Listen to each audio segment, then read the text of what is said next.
Poštovanje, dragi gledalci, danas ćemo da pravimo kolač sa šljivama.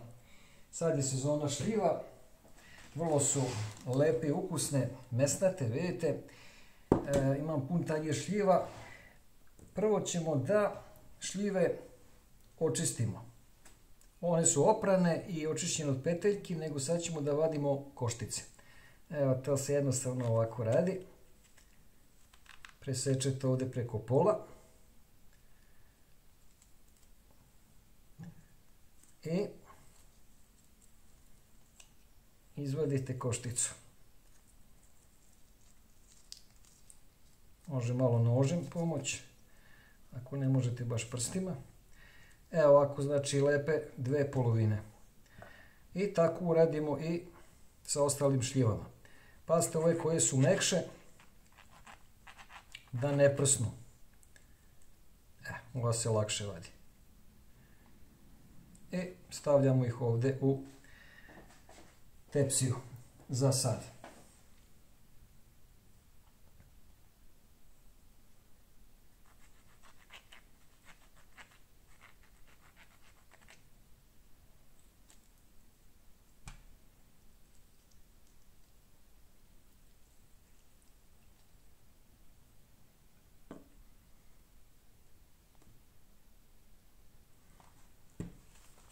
Evo, očistili smo sad sve šljive i napravili smo ove polovine i za sad nek stoje u tepsiji. Sad idemo da napravimo testo. Za testo će nam trebati nekoliko jaja, ja ću da stavim 4. Ako ćemo da razbijemo 4 jajeta.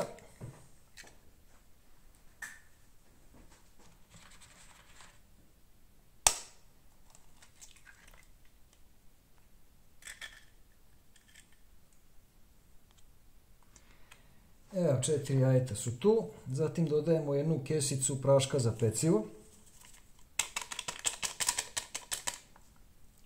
Tako.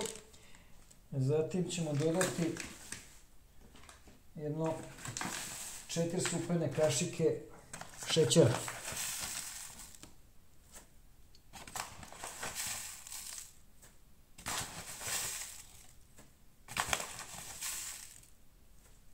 Vi možete staviti više, zavisi kako ko voli slatko. Kasnije možemo dodati u potrebi još šećera. I sada ćemo to da varjačom umutimo. Prvo lagano.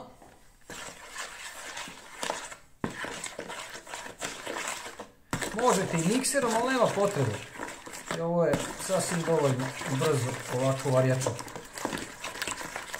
Što kaže, ne treba to biti suviše pipav i precizan. Ko sve meri u gram, da vam kažem nešto, ko sve meri u miligrame i u grame i želi da bude suviše precizan, taj nije dobar kuvar. Morate znati otprilike koliko čega ide, ali da merite u gram, da sve radite bukvalno po receptu, onda nemate maštu i nemate sposobnost improvizacije, a to vam je vrlo bitno u kuhinji. Sada ćemo dodati brašno. Brašno ćemo dodati negdje oko 400 grama.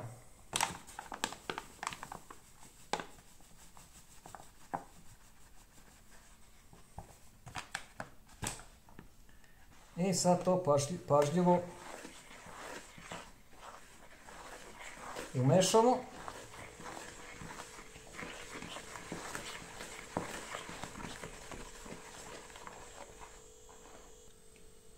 Sljedeće što dodajemo je ulje. Otprilike 1 deci ulja. Pošto nisam mazao tepsiju sa uljem, direktno ću dodati ulje u masu i onda će to da podmazuje to testo i tepsiju. Tako da mu to dođe na isto.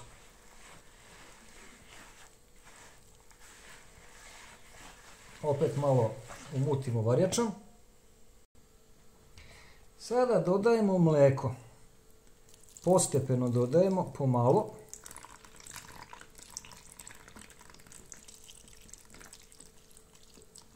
Ne smijete dodati mnogo jer će onda testo da se ugrudva.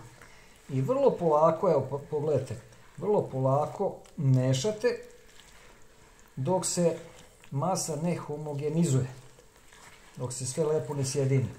A onda po potrebi možete dodati još mlijeka. Gustina treba da bude malo gušće nego testo za palačinke. Dodat ćemo još malo mlijeka.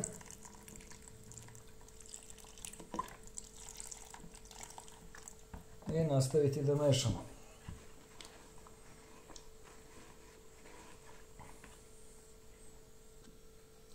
Evo, dragi gledalci, masa za testo je gotova.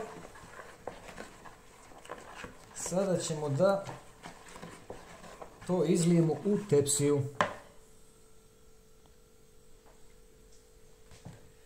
Znači samo uzmemo ovako i prelijemo ove šljive.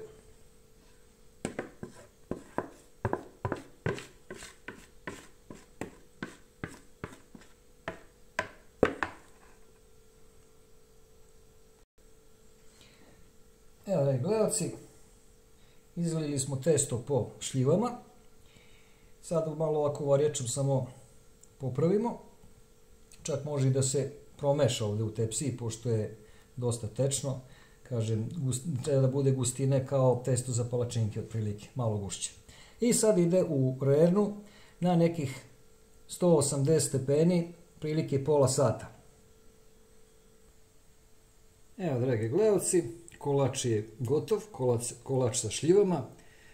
Pekao se nekih 35 do 40 minuta na nekih 180 stepeni. Sad ćemo da ga isečemo pa da jedemo. Evo, dragi gledalci, izvolite.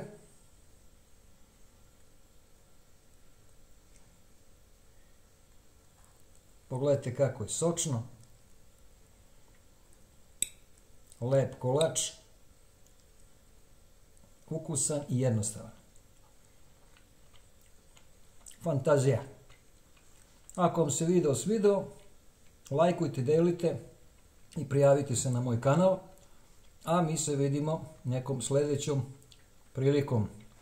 Prijatno!